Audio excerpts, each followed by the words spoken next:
बिस्मिल्लाहिर्रहमानिर्रहीम। अस्सलाम वालेकुम डियर स्टूडेंट्स। हमारे ये टॉपिक चैप्टर नंबर 1 के चल रहे थे टाइप्स ऑफ फंक्शन। बस ये लास्ट 4 टाइप्स हैं, फिर इसके बाद इंशाल्लाह एक्सरसाइज शुरू करेंगे।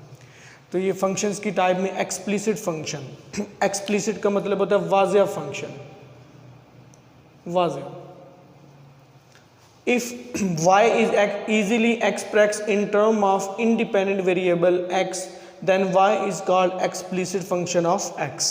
जब आपको साफ तौर पे पता चल रहा हो कि डिपेंडेंट वेरिएबल कौन सा है और इंडिपेंडेंट वेरिएबल कौन सा है, जैसे यहाँ पे x जो है ये इंडिपेंडेंट वेरिएबल है और y कौन सा वेरिएबल है, डिपेंडेंट। y की कीमत x पर डिपेंड कर रही है। फॉर एग्जांपल अगर आप x की जगह पे 1 लगा देते हैं तो यहाँ से 1 2 -1 आंसर इसका 2 आया, y का आंसर 2 आ गया। अगर x की जगह 2 लगा देते हैं, ये 4 4 8 1 चला गया 7, तो y का आंसर कितना आ गया 7। यानी y की वैल्यू x पर डिपेंड कर रही है। तो ये इंडिपेंडेंट वेरिएबल x हो गया और y डिपेंडेंट वेरिएबल हो गया। जब आपको साफ तौर पे पता चल रहा हो कि डिपेंडेंट वेरिएबल कौन सा है और इंडिपेंडेंट वेरिएबल कौन सा है, तो उसको एक्सप्लिसिट फंक्शन बोलते हैं। If y is easily express, अगर हम y को आसानी से इजहार कर सकें इन term of independent variable x, यानी इंडिपेंडेंट वेरिएबल x हो और y डिपेंडेंट वेरिएबल हो, तो साफ तौर पे पता चल रहा हो कि y की वैल्यू x पर डिपेंड कर रही है, तो ऐसे फंक्शन को एक्सप्लिसिट फंक्शन कहते हैं।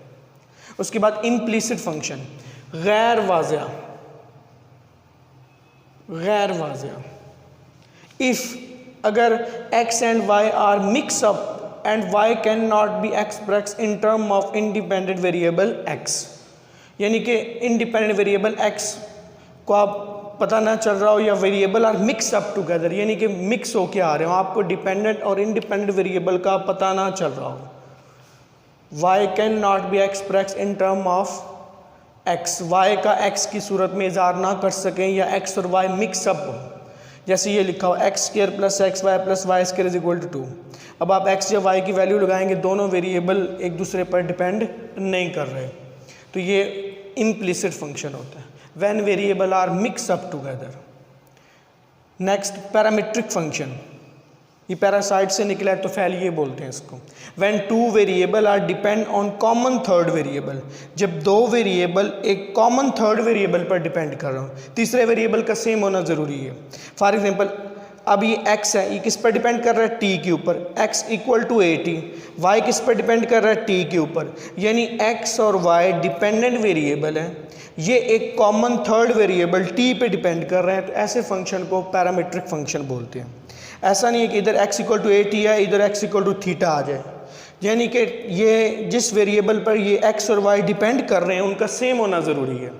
x और y डिपेंडेंट वेरिएबल हैं, ये तीसरे वेरिएबल t पर डिपेंड कर रहे हैं, तो ये पैरामीट्रिक फंक्शन होता है। और t इसका पैरामीटर है, t इसका क्या है, पैरामीटर, यानी x और y t पर डिपेंड कर रहे हैं, तो ये पैरामीट्रिक फंक्शन है। कॉमन वेरिएबल भी होना, यानी इधर t है इधर भी t होना चाहिए।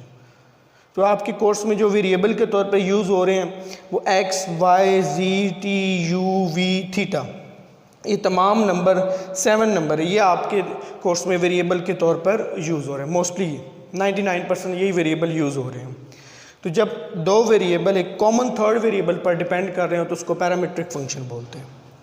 नेक्स्ट इवन फंक्शन, इसके क्वेश्चन भी हैं एक्सरसाइज में। A function is said to be even if f of -x = f of x for every number x in domain, यानी x की जगह आप कोई भी नंबर पुट कर सके, आपका ये चीज़ सेटिस्फाई होनी चाहिए।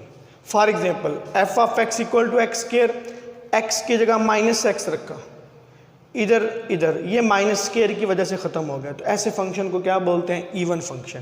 यानी आपके फंक्शन में x की जगह -x रखें तो सेम आंसर आए। जैसे ये f of x = x² था, ये ओरिजिनल फंक्शन था, x की जगह -x रखा, इसका कोई फ़र्क ना पड़ा, तो ये इवन फंक्शन होता है। फॉर एवरी नंबर x की जगह कोई भी नंबर रिप्लेस करें, आपका x की जगह माइनस एक्स रखें, आपका वही रिजल्ट आ जाए, तो इसको बोलते हैं even function. Odd function, a function is said to be odd function if f of minus x equal to minus f of x for every number x in domain of function. Function की domain x के अंदर कोई नंबर भी रखे, for example f of x equal to x cube, minus x रखा, ये minus रहेगा ऑड की वजह से, ये माइनस बाहर आ गया, तो that is called odd function. यानी फंक्शन के अंदर x की जगह पे माइनस एक्स रखें और वो माइनस जो है वो बाहर आ जाए, that function is called odd function. और एक बात ज़रूरी है कि फंक्शन ज़रूर बनना चाहिए, ऐसा नहीं है कि x की जगह माइनस एक्स रिप्लेस करें और फंक्शन बने ही ना, तो वो फंक्शन नाइदर इवन होता है नॉर ऑड होता है, ना वो इवन होता है और ना वो ऑड होता है। अगर x की जगह माइनस एक्स रखें, माइनस ख़त्म हो जाए तो वो इवन फंक्शन होता है, x की जगह माइनस एक्स रखें, माइनस बाहर आ जाए तो वो ऑड फंक्शन होता है। और अगर x की जगह माइनस एक्स रखें तो फंक्शन बने ही ना, तो वो नाइदर इवन नॉर ऑड। तो ये लास्ट 4 जो टाइप्स थी, 5 टाइप्स थी, लास्ट वाली रहती थी फंक्शंस की टाइप में।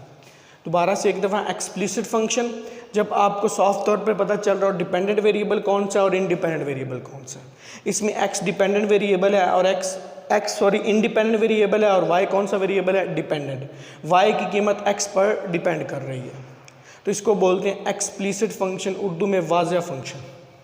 फिर इम्प्लिसिट फंक्शन, गैर वाज़ह फंक्शन, जब variable are mix up together, जब आपको पता ना चल रहा हो डिपेंडेंट वेरिएबल कौन सा है और इंडिपेंडेंट वेरिएबल कौन सा है, that function is called implicit function. Next parametric function, ये पैरासाइट से निकला है। When 2 variable are depend on common third variable, जब 2 वेरिएबल एक तीसरे वेरिएबल पर डिपेंड कर रहे हो, यानी x डिपेंडेंट है किस पर डिपेंड कर रहा है, t के ऊपर, y डिपेंडेंट है किसके ऊपर डिपेंड कर रहा है, t। ये दोनों वेरिएबल का सेम होना ज़रूरी है। अगर इधर थीटा है तो थीटा थीटा दोनों में होना चाहिए, t है तो t होना चाहिए, z है तो z होना चाहिए। 2 वेरिएबल जब एक कॉमन थर्ड वेरिएबल पर डिपेंड कर रहे हों, इसके अंदर x और y डिपेंडेंट है और t इंडिपेंडेंट है, इसको बोलते हैं पैरामीट्रिक फंक्शन। और जिस पर डिपेंड कर रहे हैं यानी t पर डिपेंड कर रहे हैं, ये इसके पैरामीटर हैं।